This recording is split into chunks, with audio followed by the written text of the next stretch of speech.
chers membres de la communauté des Chevaliers du Savoir. Je suis ravi de vous retrouver, j'espère que vous allez bien. Et là, je reçois une auteure, je suis ravi de recevoir une auteure très originale, très sympathique, Claudia Tavares. Bonjour Michael. Bonjour. Enchanté, je suis vraiment ravi de te recevoir, Claudia. Moi de même. Alors voilà, Claudia, d'ailleurs tu as écrit 4 romans dont 2 sont plus édités, je crois, ou sont épuisés. Qu'est-ce qui s'est passé? 87, Régina de Forges, hein, que tout le monde connaît, donc La Bicyclette Bleue, qui n'existe plus parce que c'était ton éditrice, ouais. Voilà. Et La Maison d'édition non plus, qui n'existe plus non plus. Donc, de ce livre, le premier, j'ai fait une nouvelle version que j'ai réédité en 2002. Ah d'accord. Les circonstances atténuantes. Là, le premier, j'ai abordé plus la sexualité enfantine, la pédophilie, la pose du sang. Et le deuxième, circonstances atténuantes, j'ai abordé plus le milieu carcéral. Le milieu carcéral assez dur, masculin, et qu'il fallait que je donne certaines explications. Et puis en 2010, j'ai fait une traduction moi-même pour éditer au Brésil, parce que j'avais des éditeurs qui m'avaient demandé une version brésilienne. Et cette version, je l'ai transformée en l'exclu, voilà, qui est le résumé de tous les autres livres. Enfin, on est passé de 500 pages à 186 pages. Ah, donc vous n'avez pas bien compris avant, mais donc c'est bien l'exclu, donc c'est un peu les deux livres qui avaient été édités. Donc voilà, maintenant vous avez tout, donc vous pouvez tout avoir. En fait, c'est l'histoire de Claudia, donc on va parler de ces 2 livres-là, donc les 2 qui restent d'ailleurs, qu'elle a donc résumé les 2 premiers qui n'étaient pas très satisfaisants dans l'exclu, et elle a écrit, excusez-moi s'il y a un peu de bruit, ils font des travaux tout le temps vers l'appartement où on enregistre, et là mais c'est Paris, c'est un peu triste, mais c'est comme ça. Voilà, et celle-là, vous le voyez, La volonté d'exister, c'est son nouveau roman. Donc La volonté d'exister, en fait, c'est écrit que c'est un roman, en fait, voilà, si vous voyez roman écrit sous La volonté d'exister, et en fait, ben, c'est plus, en fait, ces 2 livres, bon, je peux le dire, j'ai quand même plus l'impression, beaucoup plus l'impression, et je le sais parce qu'on en a parlé avant, que c'est ton histoire, que c'est ce que tu as vécu. Alors pourquoi il y a écrit roman en dessous de ce qui est quand même une histoire plutôt vraie? Est-ce qu'il y a quelque chose? D'accord. Et d'ailleurs, j'ai demandé à l'éditeur de rectifier. Puisque les nouvelles couvertures aujourd'hui ne sont plus, d'ailleurs, quand tu vas sur Amazon, la Fnac, tout ça, n'est plus écrit en roman. Alors, au départ, c'est en roman pour la simple raison, c'est qu'il y a un personnage à l'intérieur qui s'appelle, tout le monde connaît, qui s'appelle Xavier Niel, le patron de Free, on va le dire, il n'y a pas de procès dessus, puisque jusqu'aujourd'hui, il n'a pas osé porter plainte pour diffamation, puisque ce que j'ai vécu avec lui est véridique, et on peut le vérifier d'ailleurs. Le fait de citer Xavier Niel dans ce livre, qui va à peu près dans une 40aine de pages d'ailleurs, puisque j'ai bossé 10 ans pour lui, 4 ans, presque 4 ans sous sa domination sexuelle, et donc je décris ça dans le livre, non pas pour faire partie du mouvement MeToo, balance ton porc, non rien de tout, puisque le livre, je l'avais commencé bien avant le mouvement MeToo, balance ton porc. Simplement, c'est la suite des autres livres, puisqu'il fallait vraiment écrire la suite. Il manquait quelque chose pour tous les auteurs, les lecteurs et lectrices qui avaient lu mes livres déjà, et les gens me demandaient la suite. Donc j'ai mis 2 ans pour écrire ce livre, presque 3 ans, et j'ai mis un roman pour que la maison d'édition l'accepte. Et d'ailleurs, le nom de Xavier Niel tel qu'il est n'est pas cité à l'intérieur, mais il fait partie d'un personnage qui a un nom qui s'appelle El Satanas, le diable en fin de compte, puisque c'est ses employés à l'époque, ces animatrices de Minitel Rose, qui le surnommaient le diable, parce qu'on disait qu'il avait passé un pacte avec le diable pour devenir milliardaire. Il l'a devenu. Alors le pacte, s'il a passé, je ne suis pas tellement sûr. Ouais.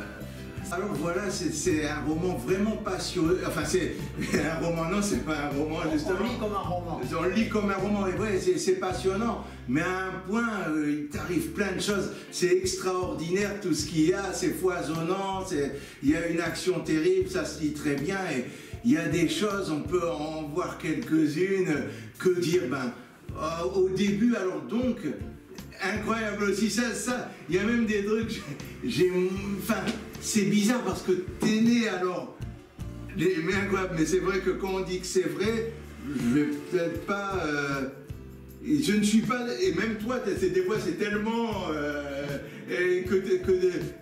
tu dis, pour commencer, je ne suis pas né comme tout le monde, comment vous expliquer? Et moi-même, t'es né donc, t'étais de sexe indéterminé. On n'avait pas de nom pour te qualifier à l'époque. C'était quoi exactement? Parce que l'être humain, je vais vous donner un exemple, je vais donner une petite explication très scientifique. Ouais. Parce que quand je parle dans le livre, l'exclu du sexe indéterminé, l'hermaphroditisme. Ouais, tu parlais d'hermaphroditisme, mais d'après ce que j'ai vu dans le livre, tu n'étais pas du tout hermaphrodite, tout le monde te voyait comme une femme. Voilà, mais je préférais donner des détails beaucoup plus simples. Puis après, bon, on développe d'une manière beaucoup plus scientifique. L'hermaphroditisme est quelque chose qui est très naturel. Dans les plantes, dans la jante animale, et puis le fœtus même, à la 3e semaine de gestation, est hermaphrodite. Alors, il s'est parlé, moi je ne suis pas croyante, mais quand on connaît bien la Bible, on dit que Dieu, entre guillemets, a créé l'être mâle et femelle à la fois. Et c'est après qu'il va séparer ces deux êtres. Bon, apparemment, je suis la perfection dans la nature. Alors, nous revendique d'ailleurs d'être la perfection de la nature. Tellement que je voulais être une perfection beaucoup plus féminine que masculine, puisque ma nature est plus féminine que masculine. De toute façon, tout le monde te voyait comme une femme dès le début. Mais alors, ce qui est aussi marrant, c'est que quand même, pour des raisons administratives les plus communs, tu avais pris sexe masculin sur ta carte d'identité, je crois. Non, je décide. Je pense qu'à l'époque, je ne connaissais pas Simone de Beauvoir. Être femme, c'était quelque chose d'épouvantable à l'époque, il ne faut pas oublier ça. Elle était soumise, et d'ailleurs, Régine de Foix m'a fait la remarque. Pourquoi avoir accepté de noter sur tes papiers sexe masculin? Je pense que c'était plus intéressant. Tous les avantages étaient pour les hommes, mais pas pour les femmes. Genre, le fait justement de me déguiser à l'état civil, ça ne fait que des avantages au départ. Mais par la suite, ça ne fait que des inconvénients, puisque ça a été quelque chose d'épouvantable. Donc je choisis à l'époque, pas moi, mais dès que je décidais d'augmenter mon âge pour pouvoir voyager, parce que ça à 14 ans, je décide d'avoir 18 pour pouvoir voyager. Et qu'est-ce que je fais? Moi, je vais faire, c'est le plus simple, c'est faire une déclaration de pauvreté à l'époque, alors que j'ai une voiture quand même déjà, j'ai un appartement, j'ai une femme de ménage et tout. On fait une déclaration de pauvreté pour pouvoir avoir un extrait de naissance. Cet extrait de naissance, j'ai mis sexe masculin, tout en sachant qu'il fallait le rectifier par la suite. Et d'ailleurs, c'est ça que j'ai fait, puisqu'en 2010, je suis retourné au Brésil pour faire cette rectification devant la justice pour demander que le sexe sur l'état civil soit convenant avec mon état physique. Ok, et donc voilà, c'est vraiment très intéressant. Alors d'abord, et c'est un peu, c'est une vie quand même, il y a des moments assez trash et tout, mais ça se lit bien, c'est pas dur à lire et tout, c'est très bien. Et d'ailleurs voilà, ça commence par une enfance vraiment difficile au Brésil où quand même quand on voit ça, on se dit, bon, c'est vrai, et pourtant t'en étais heureuse. Et c'est pour nous qui sommes habitués à être peut-être un peu gâtés en France, mais c'est vraiment c'était quelle ville déjà Ganaus au Brésil, tu disais oui, nous on n'est pas des pauvres comme ceux de Sao Paulo qui dorment dans la rue et tout. Alors que quand on va lire les trucs, bon, je ne vais pas trop dans les détails, j'espère que vous le lirez, que vous serez intéressés, mais il y a des choses, on se dit c'est gosse et tout, et puis bon, c'était un peu à l'ancienne. La famille qui est assez dure, la mère que t'adorais finalement mais qui te battait beaucoup. C'est là, non, faut mettre les choses dans le contexte. On n'avait pas encore voté la loi de la protection enfantine, etc. etc. Donc les mères et Pologne, c'est la même chose partout dans le monde, il ne faut pas oublier ça. Dans des pays civilisés, plus civilisés, c'est un peu moins ça chez nous, c'est pour ça que les Français qui vont être ça. La loi pour les enfants, je crois que c'est 1972, je ne m'appelle plus bien, mais c'est dans ces années-là. Or, quand j'ai 8 ans, ma mère, on est assez taquin et taquine à la maison, on a quand même beaucoup d'enfants et c'est vrai que je suis je dirais, la bête noire de la maison. Le jour que j'ai pas voulu accepter, je me suis barré, hein, j'avais 2 ans et demi. Donc c'est résolu. Il y a beaucoup aussi, tu tombes sur des meurtres, des cadavres dans la rue même. Voilà, c'était des trucs comme ça. Ouais, là, c'est ça, par contre, ça va être, pour les Français, ça va être timide. C'est un roman événement. On aurait pu dire que même dans un roman, c'est l'autre qui est un roman. Je ne pourrais pas décrire autant de choses. Oui, c'est là où on devient féministe, Michael. Et je pense que je suis devenue la féministe, mais pas cassatrice de l'homme. Je deviens féministe à l'âge de 6 ans, quand je retrouve sur le chemin de l'école une femme lardée de coups de couteau, nue, dans une position épouvantable, et ça va me choquer à vie. Et c'est à partir de ce moment-là que je me suis mise dans la tête que je ne mourrai pas comme ça. Quitte à tuer, mais je ne mourrai pas comme ça. Et d'ailleurs, oui, c'est arrivé. Hein. C'est arrivé, ouais. Alors sans déplorer les choses, bon, après tu passes de cette ambiance, d'ailleurs que tu dis, ouais, c'était des bons moments, là, mon enfance c'était vraiment... nous aussi, des fois maintenant on a tout le confort, même en France, et puis des fois on se dit c'était une société, est-ce que c'était pas meilleur quand on n'avait pas les ordinateurs et qu'on se... Et bon, après, de toute façon, on passe de cet univers assez foisonnant du Brésil, assez dur, à un univers assez dur aussi. Donc, tu vas aller en France, tu l'as dit, et de toute façon, voilà. Donc, tu réalises ce que tu voulais faire, tu prends l'avion, tu vas en France. Et là, tu te retrouves dans l'univers de Pigalle. C'est un choc, parce que je pense un univers assez dur. J'ai une amie que j'avais sauvée de la prison au Brésil, qui s'appelait Pimenta, c'était une fille noire, magnifique, qui était transsexuelle, cette fille, qui, je touche de respect pour elle. Ta meilleure amie est une transsexuelle, je ne sais plus comment elle s'appelle aussi. Nivea, voilà. Comme la crème. C'est Pimenta qui vient en France, et puis elle m'écrit, et voilà, et puis la France, c'est vrai que la France c'était un vieux rêve aussi. Depuis toujours, la Révolution française, Victor Hugo, mon maître à penser à l'époque de la littérature. J'adore la littérature. Après, je découvre Balzac, Flaubert, Zola, tutti quanti, mais au départ c'est Victor Hugo qui me porte, voilà. Et cette copine m'écrit, me dit, écoute, si jamais tu viens à Paris, me cherche. Et j'ai eu un problème avec Manuel, le mec la personne avec qui j'habitais à l'époque. Et après cette déception amoureuse, parce que moi je pense que je voyage souvent après une déception amoureuse, cette déception amoureuse avec Manuel m'a chamboulé. Donc j'ai tout vendu au Brésil, la voiture, j'ai rendu les clés de l'appartement dans lequel j'habitais. Et j'ai pris un billet pour Paris, effectivement, mais sauf que l'adresse était Pigalle. De Pigalle, je ne connaissais rien. Et je ne savais pas que Pigalle était l'enfer sur Terre, l'enfer de la dépravation. Parce que quand on est enfant, adolescent, on croit, mais dans ma vie, je n'avais jamais vu la peinture de Dante, l'enfer de Dante, des seins, des fesses, des phallus à gogo à la place Pigalle, à midi. J'ai trouvé ça épouvantable, horrible, et même, je dirais, dégueulasse, pour la simple raison, c'est que tous ces corps exposés dans la rue à midi, je parle à midi, de l'autre côté de la rue, il y avait des enfants qui passaient, qui sortaient de l'école, avec des bonnes sœurs qui étaient habillées avec leur voile, etc. Voile par sur le visage, un voile de bonnes sœurs chrétiennes, et qui passaient. Et quand je tombe dans cette rue, je me dis, mais c'est quoi ça? C'est ça Paris? Et je trouvais Paris glauque, je trouvais ça horrible, et c'était une claque, et que j'avais envie, c'était de retourner au Brésil immédiatement, mais c'était un peu trop tard. Bon voilà, le milieu glauque à Paris, et puis cette copine, elle faisait la prostitution sur le trottoir du boulevard de Clichy, et je me retrouve à être au boulevard de Clichy, sous la coupelle d'un proxénète, que je vois en prison quand même pour 15 ans de prison. C'est grâce à moi qu'on avait démantelé un réseau de proxénétisme et de drogue déjà à l'époque. Donc il fallait pas me faire chier. Enfin, il fallait pas m'embêter déjà. Et voilà, alors oui, et puis bon, il y a plein de choses qui se passent. De toute façon, ta vie écrit un peu en parallèle avec la Elisa, un travelot, la reine de Pigalle qui va venir aussi un peu du Brésil. Elisa, c'est la rencontre la plus extraordinaire de ma vie.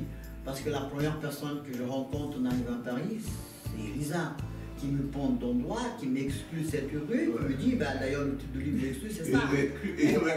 Elle me chasse.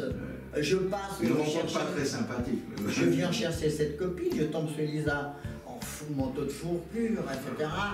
Et à ce moment-là, c'est la première personne que je rencontre. Et c'est la dernière personne que je rencontre aussi à Pigalle, puisque je vais le foutre quand même 7 coups de fusil. Ouais.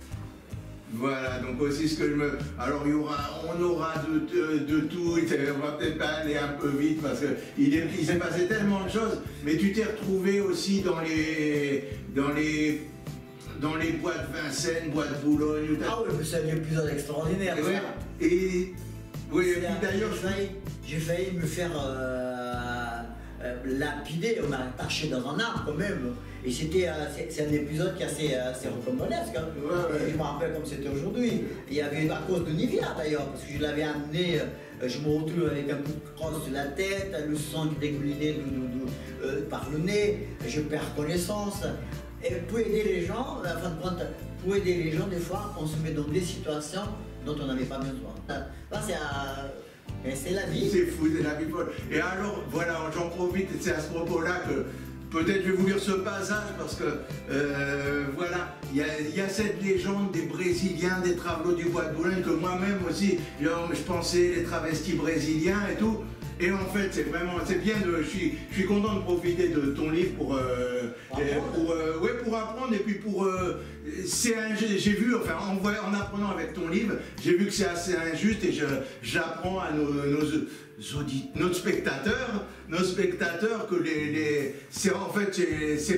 on n'a pas une horde, les travestis du bois de Boulogne, il n'y a pas c'est vraiment, il n'y a pas une horde de Brésiliens qui ont été travestis dans le bois de Boulogne ou les bois de Paris. En fait, voilà, je vous ai voulu lire ça, c'est vraiment une légende. En fait, les Brésiliens, ils n'ont pas un goût spécialement prononcé pour le travestissement et je veux vous lire ça. De toute façon, donc ce passage le dit bien et tu ajouteras peut-être des choses. En plus, ces monstres se faisaient passer pour des Brésiliens. On ne parlait que de ça. C'était horrible la réputation du Brésil.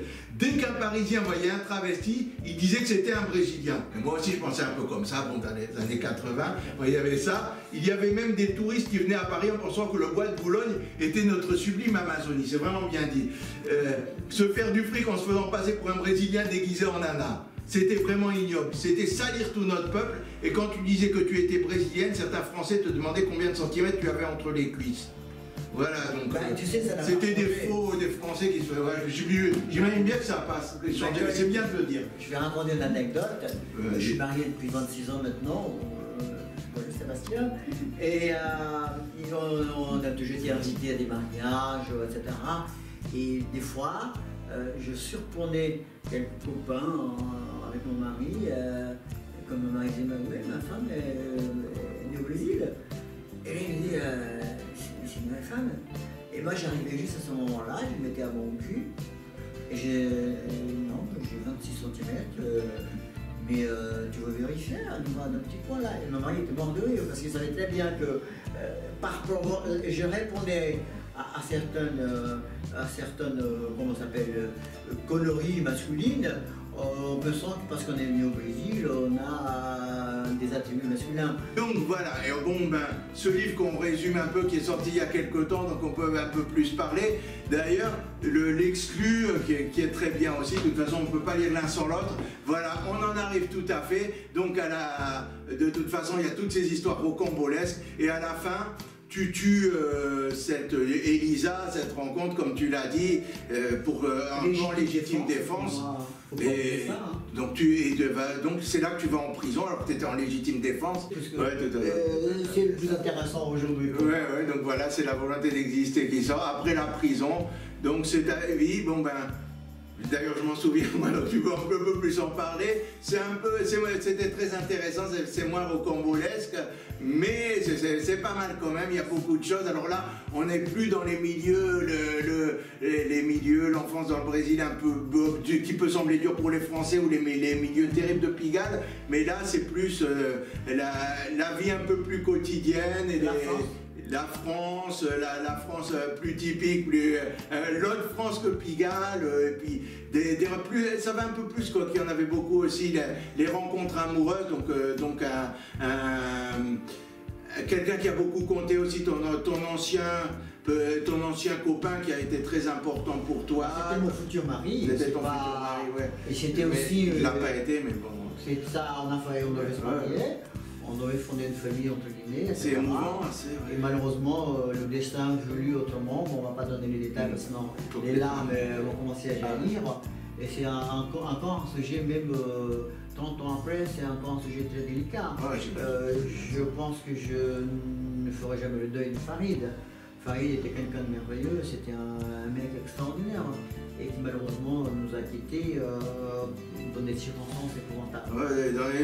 Inattendu, et voilà. Inattendu, c'est vrai que vous verrez ça, c'est quand même, c'est un truc assez poignant, c'est quelque chose d'assez poignant, et donc voilà, il y a des choses comme ça, c'est une vie et des choses qui se passent, alors que voilà, qui doivent se passer, et qui sont quand même assez dures, et c'est vraiment une vie comme un roman, on le voit bien, c'est même, des fois on se dit que c'est vrai, comment ça peut être vrai, parce que c'est pas un roman, mais tout dessous ces choses qui arrivent dans la vie, et des fois on se dit comment ça se fait, comment ça peut se faire, de plus en plus d'ailleurs on se Je pense, Michael, qu'il faut prendre la vie comme elle est. On devient un philosophe avec les choses qui nous arrivent. Soit on abandonne, voilà, il y a des cas de figure. On abandonne tout, on dit je ne veux plus vivre, je ne veux plus de ça, etc.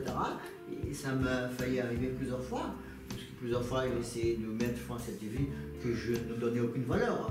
On est un peu comme ça, tous on a des hauts et des bas, et des fois des bas sont tellement bas que j'ai compris comment la vie fonctionnait et comment les êtres humains fonctionnaient, parce qu'il faut du temps quand même pour apprendre qu'est-ce que c'est la vie.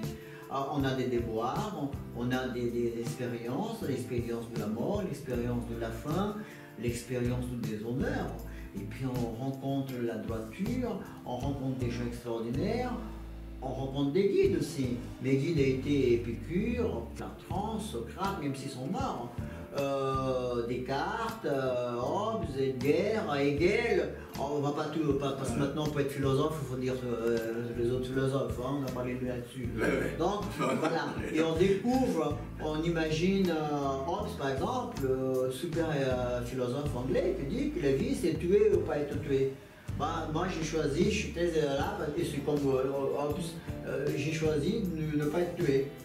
Après, si on passe à Jean-Jacques Rousseau, l'éducation, l'État, non, mais je choisis d'être moi-même. Je choisis de ne pas avoir une étiquette. Dans toute ma vie, il y a un philosophe qui m'accompagne aujourd'hui parce que je me retrouve dans toute la philosophie depuis avant Socrate jusqu'à aujourd'hui, à part que certains philosophes, mon voisin Raphaël Antoven, avec qui il ne faut même pas discuter. Ah, c'est ton voisin? C'est mon voisin, j'adore discuter avec. Un petit coucou à Raphaël Antoven, j'adore Raphaël Antoven, à peine je lui dis bonjour quand tu croises, quoi. C'est d'une sorte de comment on appelle ça, cet dystopisme philosophiquement parlant, comme si on était le roi du monde. Un autre aussi, Michel Onfray, qu'au départ j'aimais bien, etc. Mais ça blabla, ça va dans les chaînes télévisantes pour raconter la philosophie, mais la philosophie, un vrai philosophe n'est pas ça. Un petit mot pour philosophe, la philosophie c'est pas raconter la vie des autres philosophes, la philosophie c'est comprendre qu'est-ce que c'est la vie. Si la philosophie c'est venu comment déblater dans des plateaux télévisants pour raconter quand elle faisait comme ça, quand elle faisait... Ce n'est pas la philosophie pour moi. Donc c'est un petit mot, donc pour revenir, la vie, les philosophes nous apprennent à vivre, c'est encore mieux que toutes les religions. puisque si là, je n'avais pas découvert la philosophie, je pense que ma tête ne serait pas ce qu'elle est aujourd'hui. À l'intérieur de ma tête, ça ne veut pas dire que j'ai des cultures plus que les autres, que je suis plus intelligente que quiconque, non. Simplement, la philosophie nous fait réfléchir. Comme je n'avais rien trouvé dans la Bible, donc le respect. Dans la philosophie, tu apprends à respecter l'autre pour pouvoir être respecté. D'accord, en tout cas, c'est touchant cet amour que tu as, cette passion que tu as pour la philosophie. Et donc voilà, il y a ces moments-là. Et puis il y a beaucoup aussi, là le travail, ça devient beaucoup les Minitel roses à l'époque. Alors c'est intéressant, c'est un milieu qui n'existe plus maintenant, c'était avant la Existe d'une autre manière, Internet. Ouais, Internet. Il ne faut pas oublier que Internet n'est autre que le Minitel rose.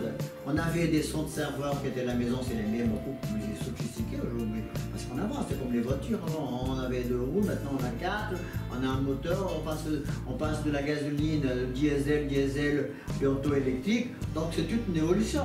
Le Minitel rose, Internet, les sites de rencontres, on ne va pas citer les noms de sites de rencontres qui sont très sophistiqués aujourd'hui, même chose que le Minitel rose avant. Sauf que Minitel rose... Je me demande, est-ce que les gens ils étaient à fond sur Minitel rose? Il y avait un succès, oui, quand même. Attends, c'est des milliards. Xavier Niel, qui est le patron de Free aujourd'hui, que tout le monde adore, beaucoup de gens, il suffit d'aller voir dans les réseaux. C'est pour ça d'ailleurs que j'ai commencé à penser avec le solide, pour la simple raison, ça a commencé à m'agacer de voir quelqu'un qui est sublimé, qui est mis là-haut, celui qui a quand même financé Chirac en 2000. Et qui a mis le président actuel, enfin qui avait parlé d'après Juan Branco, le livre de Juan Branco, qui avait dit voilà, que c'est un peu inquiétant que ce soit des gens comme ça qui choisissent. Il avait commencé déjà quand il était proxénète, parce qu'il ne faut pas oublier que Xavier Niel, surtout qu'on l'appelle El Satanas, des accusations. Il y a eu un procès là-dessus. Sur Internet, il suffit d'aller voir dans tous les journaux, oui, Xavier Niel a été condamné pour proxénétisme. Et sauf que les gens ne savent pas, c'est qu'effectivement, oui, il faisait toute la tournée des sex shops pour récupérer de l'argent à l'époque, dont je n'étais même pas au courant. On savait, on racontait des choses. Mais sous le Minitel rose, on était obligé, moi j'étais modératrice à l'époque, je n'étais même pas animatrice. Parce que Juan Branco, quand il me cite ancienne prostituée, et je l'avais appelé, j'ai dit rectifie ce que tu viens de dire, parce que tu ne peux pas dire que j'étais une ancienne prostituée. On ne peut pas dire, d'ailleurs je rectifie toujours, on ne peut pas dire qu'un enfant de 15 ans, 14 ans est une prostituée. On peut dire qu'un enfant de 14 ans, un adolescent de 15-16 ans n'est qu'une victime de ce qui peut lui arriver quand elle n'a plus de parents et qui personne ne peut les protéger. Donc c'est ça qui est arrivé avec moi. Je n'étais pas prostituée à 20 ans, ni à 21 ans, ni à 25, ni à 30, et je n'ai pas fait carrière dans la prostitution puisqu'il n'existe pas de carrière de prostituée. Ce que je veux dire par là simplement, c'est que l'adjectif ancienne prostituée, non, jamais de la vie j'ai pris plaisir à faire de la prostitution. Non, c'était vraiment, ça me tombe dessus et je trouve une solution au bout de 3 mois. À 3 mois, c'est pas 3 ans, c'est pas 30 ans. C'est un passage, mais tellement rapide que je n'ai même pas de souvenir. Donc à partir du moment que Juan Branco, à qui j'ai rencontré pendant 3 fois, on avait beaucoup discuté, je lui avais donné pas mal de documents par rapport à son livre qu'il a cité ensuite dans le premier livre, justement. Et Juan Branco, on a constaté effectivement par rapport à Xavier Niel, c'est Xavier Niel, je dis oui, il a raison, Juan Branco, parce que c'est effectivement Xavier Niel qui a financé toute la campagne, déjà Chirac, j'en parle dans La volonté d'exister, puisque Claude, sa fille, je me rappelle comme c'était aujourd'hui, il venait chercher de l'argent liquide aux 2 passages occupés dans le 19e arrondissement, pas loin d'ailleurs, et à partir de ce moment-là, Xavier Niel, qui était proxénète, on ne le savait pas, mais qui forçait les filles à être pornographiques, parce que tous les dialogues, c'est presque Xavier Niel qui nous imposait aux filles, puisque je dis, je faisais de la voyance et je faisais la modératrice. Donc je répondais aux gens, la voyance, si j'étais voyant, j'aurais trouvé le numéro d'auto, je l'explique, blablabla. Donc il y a ce Xavier Niel, effectivement, qui n'est pas milliardaire, qui n'est pas riche, qui bouffe son sandwich. J'explique dans La volonté d'exister. Ce que j'ai dit dans La volonté d'exister. Tu l'as connu avant qu'il soit vraiment riche apparemment. Je l'ai rencontré quand il bouffait encore son sandwich derrière son bureau, quand il avait sa petite cicane, une petite voiture, même en banal, ridicule, et c'est après qu'il y a eu la grosse bagnole, Mercedes, etc., etc., sans oublier que pendant quand même, ce qui est dégueulasse, et que je le dis, j'ai pas honte de le dire, et je l'affirme, oui, j'étais la soumise sexuelle de Xavier Niel pendant 3 ans et demi. Au boulot comme ça. J'étais au boulot, il se servait de moi comme s'il servait d'un morceau de viande. Et que c'était ignoble. Il connaissait ma situation, il savait que j'avais fait de la prison puisqu'il avait lu mon premier livre, faut pas oublier ça, qui a été donné par Fernand de Voltaire, qui était son associé de l'époque, qui était un copain à moi, de Gymnase Club, je l'explique dans La volonté d'exister. Et Xavier Niel, quand je le rencontre, il me connaît, il sait que je suis écrivain. Lui, il n'est rien, mais je suis là que de passage. Je sors d'un deuil, je suis fragilisé et je n'ai plus rien à serrer de la vie. Je suis dans une phase, si je meurs avec mes scooters dans un accident, je m'en fiche. Si je m'en tape, tout ça. Et c'est vrai que Xavier Niel est un profiteur, alors que tout le monde le sublime comme le meilleur patron de France. Non, Xavier Niel me transforme en sa chose, en son bout de viande, et il a une érection parce qu'il passe tout son temps à regarder les journaux pornographiques qu'il a, d'ailleurs il est le directeur de cette revue pornographique, il a continué, il a plus le monde aujourd'hui, il a plus un part dans tous les journaux justement pour imposer les gens à ne pas parler de lui. Malheureusement, ils ont tout voilà. Il y a quelques milliardaires qui tiennent tous les journaux oui, et que la liberté d'expression, on ne peut plus dire de mal à personne. Donc Xavier Niel, PDG de Free, n'est pas le meilleur patron pour moi. C'est un mec qui a fait des fortunes, et je le dis publiquement, et je le redis d'ailleurs, ça fait 1 an et demi que je le dis, et il n'y a pas de procès là-dessus, puisqu'il n'a pas eu le courage de me faire un procès en diffamation. D'ailleurs, je n'attendais que ça, hein, Coco, tu peux le faire encore. Donc je veux dire par là que c'est la personne Merci de vous répondre sur cette la chaîne. plus objecte, et c'est vrai que en quittant cette boîte à l'aube de 2000, avant qu'on devienne Free, etc., d'une façon épouvantable, parce qu'on était coté en bourse, Free était coté déjà en bourse, et Xavier Niel me fait un licenciement économique. Et c'est là où c'est dégueulasse pour la société. C'est-à-dire qu'on te donne des avantages et tu vas escroquer l'État puisque tu vas licencier les gens d'une manière économique. Donc voilà, on en arrive aux retrouvailles avec le Brésil parce que là aussi tu vas retourner au Brésil, revoir ta famille, revoir des fois des... qu'une sœur que tu voyais pas longtemps, tu renoues avec tes origines un petit peu, avec des gens que tu voyais plus. Beaucoup d'années plus tard, oui, parce que je pars j'ai 12 ans et demi et je reviens plus de 20 ans après. Et je vais retrouver mes frères et sœurs, et puis par la suite je vais apprendre qui est mon père. Ah voilà. Et qui est ton père alors? Le petit-fils des barons d'Albuquerque qui ont fui le Portugal en 1820 à peu près et qui étaient ceux qui se mariaient avec les ducs du Bourgogne et d'où mes 30% d'ADN français. Et c'est là la belle claque, une claque extraordinaire et c'est une sorte de puzzle qui va se rassembler pour comprendre, pour me donner une explication de cet amour pour la France, de cette facilité de manipuler cette langue qui est belle et compliquée des fois pour certaines personnes. Et puis, au fur et à mesure, le fait de savoir mes origines, oui, brésiliennes 11%, pas plus, 72% européennes, dans 30% sud-est de la France. Et puis plus on approfondit dans l'arbre généalogique de la famille, et plus on va monter jusqu'à 1100 à peu près. Et c'est là qu'on se dit, aujourd'hui je comprends d'où je viens, et je comprends ce caractère, cette personnalité, cette envie, cette volonté d'exister justement, et ce courage d'affronter n'importe quelle révolution. Ouais, donc on voit que c'est ça quelqu'un d'important et de courageux qui était battant. Et c'est pour ça ton caractère de battante. Je pense que pour vivre, il faut avoir de la volonté, Michael. C'est tout aujourd'hui, on a tendance à baisser les bras pour n'importe quoi. Autour de nous, il n'y a que des gens qui se plaignent. Et la volonté d'exister, c'est un livre. J'ai voulu finir ce récit, pour compléter le premier, pour la simple raison, pour dire aux gens, vous voyez, en 86, il y a la prison qui s'ouvre, je me retrouve devant cette prison, je ne sais pas où je vais, mais aujourd'hui, plus de 15 ans déjà, eh ben, je suis à la tête quand même d'une petite, on va dire, pas une fortune, mais je suis faire en sorte de me mettre à l'abri de toutes sortes de problèmes financiers. Alors que je n'avais, et je n'ai pas été aidé par un an, parce que mon mari, c'est pas lui qui m'a donné le pognon, non, c'est la sueur de mon front, c'est mon travail en tant que postière, puisque j'étais factrice, puisque j'ai travaillé chez Élise, ménage, garder des enfants. Donc à aucun moment, j'ai eu besoin d'une aide financière de qui que ce soit pour arriver là où je suis.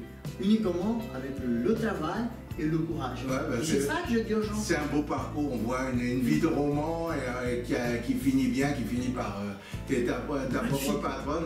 Et il y avait une bonne transition, enfin justement tu parlais de ton mari, et je trouve que c'est encore peut-être la dernière chose qu'on va aborder de ce livre, parce qu'il faut quand même que vous ayez une raison de le lire, que vous l'achetiez, on en a dit beaucoup déjà, mais enfin vous allez voir, il y a des choses dont on n'a pas parlé, la façon dont justement son premier grand âge, enfin l'autre personne qui a vraiment beaucoup compté sur elle, voilà, c'est rocambolesque aussi, et puis avec Xavier Niel on n'a pas tout dit aussi, c'est très rocambolesque la façon dont les choses se passent et ce qui s'est passé, des choses que vraiment même les deux, on n'a pas tout dit, on ne peut pas tout dire tellement il y a de choses, donc n'hésitez pas à l'acheter, c'est vraiment bien raconté, ça se lit bien, c'est dans un bon français, c'est fort, et c'est une aventure humaine passionnante, et on dirait que c'est un roman, mais c'est pas un roman.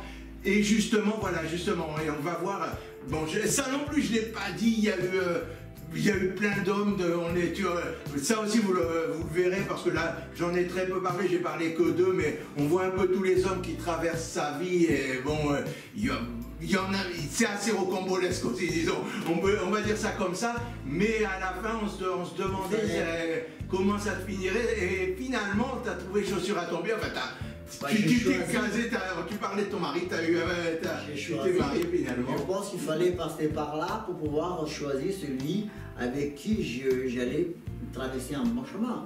Ça fait 26 ans avec Sébastien, on s'est marié en 2010, on a resté 15 ans en vie commune, avec qui j'ai construit tout ce que nous avons construit ensemble, puisque une copain, c'est l'homme qui n'était pas destiné à être mon mari, parce que j'étais sous la coupe de Xavier Niel à l'époque, lequel me disait mais qu'est-ce que tu fais avec ce petit con? Or ce petit con c'est quand même le plus intelligent, parce que le plus important dans la vie ce n'est pas les milliards, mais surtout la bonté de cœur et de l'intelligence. Et pour ça, j'ai gagné en échange, parce que je ne suis pas resté l'amante et la soumise sexuellement d'un mec qui est millionnaire aujourd'hui, mais j'ai choisi un homme extraordinaire, un homme bon, un homme intelligent, qui a sa personnalité, son caractère, et qui en sont complets. Et c'est ça le plus important aujourd'hui.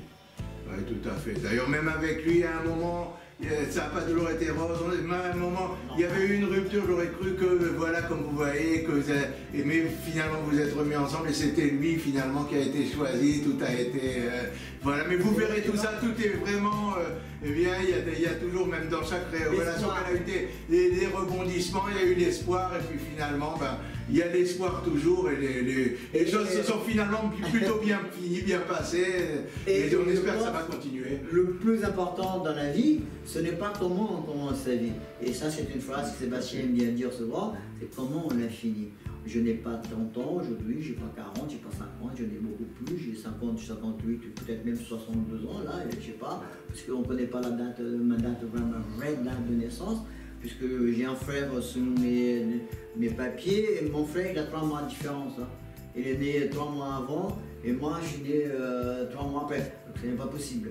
Biologiquement, ma mère n'a pas pu donner naissance à mon frère, et moi 3 mois après. Mais il fallait être jumeaux et un sorti avant l'autre 3 mois. C'est pas possible. Donc il y a un problème, c'est qu'on ne sait pas quel âge, je ne sais pas, donc je ne connais pas mon véritable âge. Et je me dis, je garde 58, c'est très bien pour l'instant, mais qu'importe. Mais même la naissance est romanesque, c'est incroyable. Qu'importe l'âge, le plus important, c'est ce qu'on est à l'intérieur. et ce qu'on peut apporter les autres. Et moi, ce que j'apporte aux autres, c'est la bonne joie de vivre, c'est minimiser les petits problèmes que nous avons dans la vie et dire demain, faites en sorte que demain soit meilleur pour vous. Faites en sorte que votre vie soit embellie par vous-même. N'attendez pas des autres, n'attendez pas des autres une meilleure vie. Faites-vous votre parcours dans la vie. Ayez le courage d'affronter la vérité. Ne vous mentez pas. Et vous allez voir que la vie est tellement extraordinaire, est tellement belle, qu'on a envie de continuer à vivre. De toute façon, c'est pas comment on commence, c'est les épreuves qu'on a dans sa vie. Et chaque épreuve nous forge et nous rend plus forts. Très bien, ben voilà, c'est avec cette belle conclusion, j'espère qu'il vous donnera la joie au cœur, que nous allons finir. Et je te remercie, j'ai été vraiment... C'est moi qui te remercie, c'était un plaisir. Pour moi aussi, c'est un grand plaisir. Donc.